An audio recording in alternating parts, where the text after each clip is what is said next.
tournament continues on that front. Should be awesome. Right now, though, we head to Raleigh, North Carolina. Making his second appearance on the program with us is Thayer Thomas from NC State. All right, Thayer, what's going on, man? You doing all right? Once again. Well, it's good having you back. I tell you what, man, ever since the Devin Leary injury, you guys have grinded. Man, it's been kind of cool to watch you guys have to basically switch gears in midstream and find ways to win games. It's a testament to what Dave Dorn has built in Raleigh, isn't it? For sure.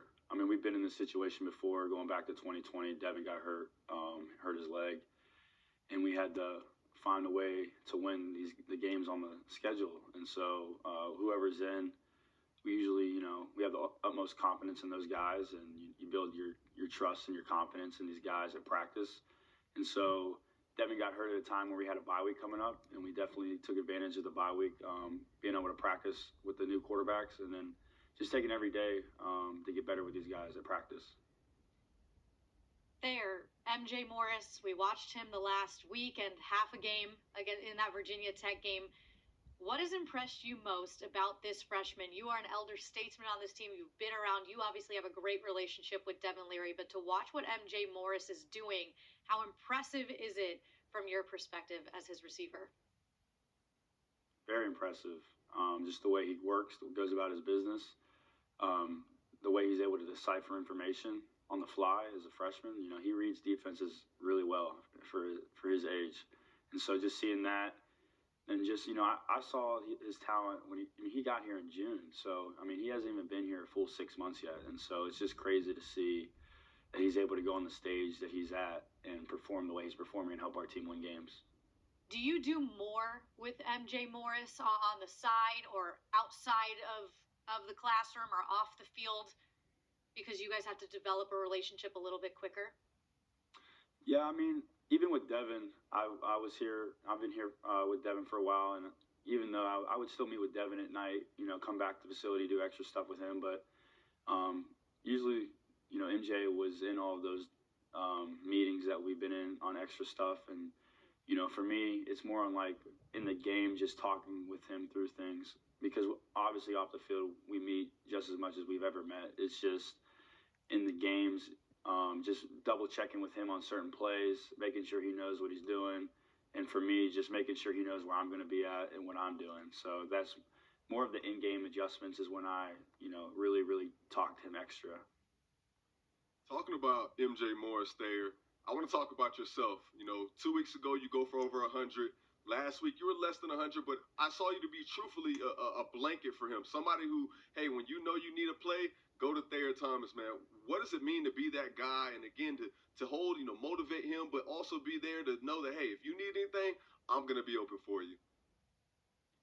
Yeah, I think that just, he witnessed what I was trying to be for Devin since he's been here. And so just, I feel like him seeing that throughout camp and then obviously throughout the season, I think I can be a guy he can rely on. And so just being that guy and understanding that in order for him to play well, I'm going to have to make plays, and I might have to make a couple extra plays for him. So just trying to do that and do my job to the best of my ability. I feel like it's worked out for us so far, and we're looking forward to finish strong throughout the season. There, we got Carter Finley, right? You guys have won 16 straight. You go for the record this weekend.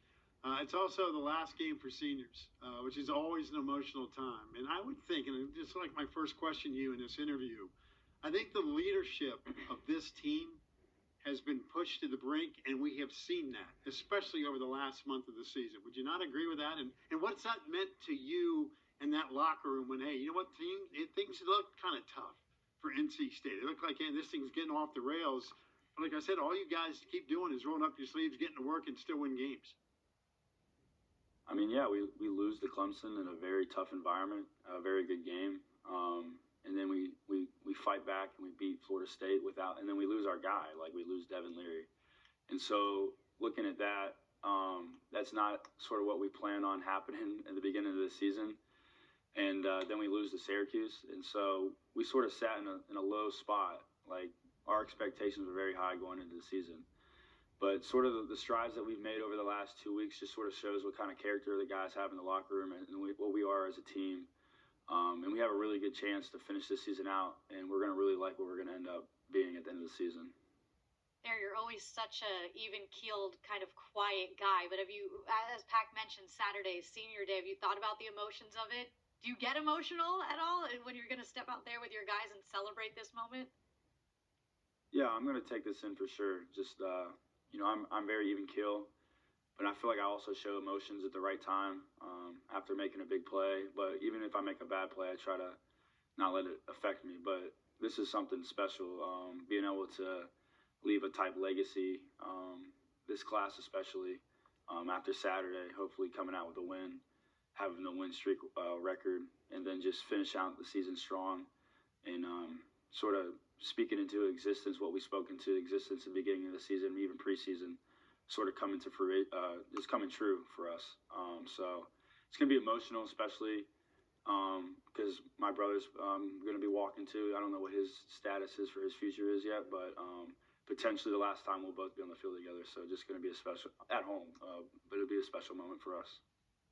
Now, Thayer, you talk about leaving that legacy, especially for this senior class. I know going into this, you guys had, like you said, high hopes. Talking to Coach last week while we were there, he told me you guys tweaked y'all's goals a little bit, and you guys still have 10 wins available to you guys. Not only do you have 10 wins, you have the streak that you're available to go and get. What does it mean to finish out this season strong so you guys can leave truly fulfilled knowing that, hey, you guys did everything y'all could and y'all found a way to break records in the making? Yeah, I mean, we have quite a few things that we still have in front of us, like 10 to 11 wins. Winning the state this year, just winning, beating a bunch of teams within North Carolina. And then, if we went out, like, there's a huge chance that we could potentially play in a New Year's Six Bowl, which is the goal for all of us. Like, that's just as good as an ACC championship, and we would all be excited about that. So I think, if we just take care of our business and just play the way that we can, I feel like we'll be very happy with what we have in front of us come the end of the season. Yeah, did you spend any time at all with the college football playoff rankings with a pack getting a nice little nudge last night up to number 16 right behind North Carolina? You'll see those guys in a couple weeks. You spend any time with that whatsoever, or is that just outside noise? I mean, you see it, and I feel like we're right where we want to be right now. With the situation that we had with Devin getting hurt. And I feel like in the last two games, like, the offense is starting to come alive, and I feel like the defense is sort of feeding off that. And nothing's better when both sides of the ball are playing well. So I feel like, as the season has gone on, and it's really nice to sort of hit your stride towards the end of the season, and we're looking to finish it out strong. I saw the quote, we played it yesterday on the show from your coach, Dave Doran, who really thanked the crowd and being a factor. And I know that Wake Forest game was emotional. All four teams on Tobacco Road are going bowling for the first time ever. So it's anytime they get one of those Tobacco Road games, it's a big deal. But you could really get a sense from your coach how much he appreciated the fact that Carter Finley was absolutely packed to the brim and rocking and rolling.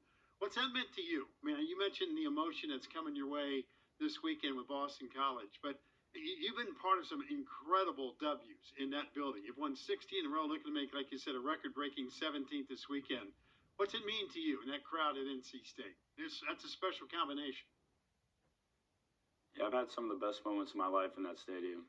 Going back to last year when we beat Clemson, like, I was in tears after that game just because I felt like we got over the hump. And then just the emotional win last year against North Carolina, the way we did it, it's great. Like, not many teams would ever win that game, and the way we were able to is special. And then even this year with Florida State, we were down 17-3 at halftime, and then this year 20-3 Virginia Tech. So it's just had a lot of special moments there. Well, I'll tell you what, again, this is the second time you've been on the show with us, and I know your schedule's nuts, but congratulations on just an awesome career. It's fun to watch you play. It's kind of cool to get to know you a little bit too, but just continued success. And congratulations to you and all your guys who keep on grinding and keep on fighting. Yes, sir. I appreciate you guys having me on once again. Looking forward to finish the season strong. Go Pack. You got it there. You got it, man. Take care of yourself. Be good. Thayer Thomas. He's the first athlete to double dip here on this show. Yeah, appreciate it, Thayer. Well, I remember when they got lined up with the Clemson game and Dabo Swinney, we played that clip. He said, that kid number 5, he's a great football player. Oh, yeah. He is a great football player, right? Yeah. I don't know what his future will be, but man, anytime you turn on an NC State game, Thayer Thomas going to make some plays. Yeah, I think especially like I asked him, these last few weeks, Devin Leary out, he's been picking up his game, and that's what you want, especially going off into the NFL, wondering what your future is going to be. They want to see how you're going to finish, and finishing like this, man, you give yourself a shot.